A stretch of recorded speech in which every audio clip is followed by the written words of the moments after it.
Hi, my name is Makena and I'm going to be teaching you how to naturally tie-dye in my master class.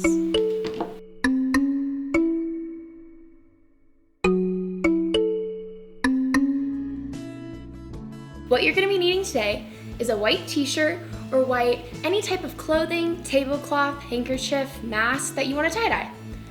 Then you're going to need your dye. Today we're going to be using ground turmeric to make a really pretty yellow color, but you can use almost any type of fruit or vegetable to do your dye.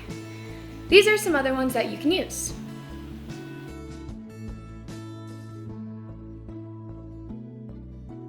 Next, we're going to be using your fixative. This is to fix the shirt to make sure that it clings onto the dye. For spices and vegetables, you'll be using distilled white vinegar, and for fruits and berries, you're going to be using salt. Also, kids, we're going to be using a lot of hot stoves and hot pots with water in it. So make sure you grab a parent and have them help along. First, what we're going to do is take your t-shirt and scrunch it up in any way, shape, or form you want for your pattern. Then you're going to put rubber bands around it to make sure it's secure when you're dyeing. For a scrunched circle, it'll look just like this. Next, we're going to add water to our pots so that we can fix our fabrics.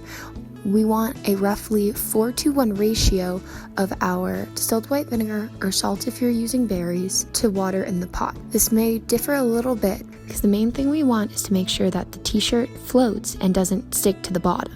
Then it'll burn. Then we're going to let it simmer for an hour to make sure that the fabric is fixed. Okay, onto the dye. For berries, normally this will be a 1 cup to 2 to 3 ratio depending on how much dye you need. But for turmeric, it's roughly 2 to 3 teaspoons per 3 cups of water. Then you're going to stir up your dye to make sure it's all even in the pot. And then we're going to let both of them simmer in a pot for roughly an hour. If you want to do this for a longer period of time to make sure the fabric really holds on to the dye, you can. 1 hour later. Okay, now that we've fixed our fabric and we've created our dye, now it's time to the fun part, tie-dyeing. But remember to put something down first so you don't get any table or ground dyed. Because it's natural, it may feel a little weird taking it straight from a pot, but that's okay. You're going to add it just like you normally would, where if the more colors you add, the more intense it'll be. This is a shirt I made the other day using strawberries as my base color for tie-dye. You can add 2 colors, but it might be more helpful if you do 1 full color first and then another, so that the colors don't blend together. When you finish dyeing, you're going to take whatever material you have and you're going to put it in a plastic bag for 24 hours. And then that's it. Putting in your dye, remember that the longer you keep it in the bag, the brighter the colors will turn out. Early the next morning. When you've waited 24 hours or longer if you want a brighter color, you're going to lay out your shirts to dry. And here are mine. The one on the left is with turmeric and on a white shirt, and the one on the right is the strawberry original dye base with turmeric on top. And I can't wait to wear this out soon. Thank you guys so much for coming to my masterclass.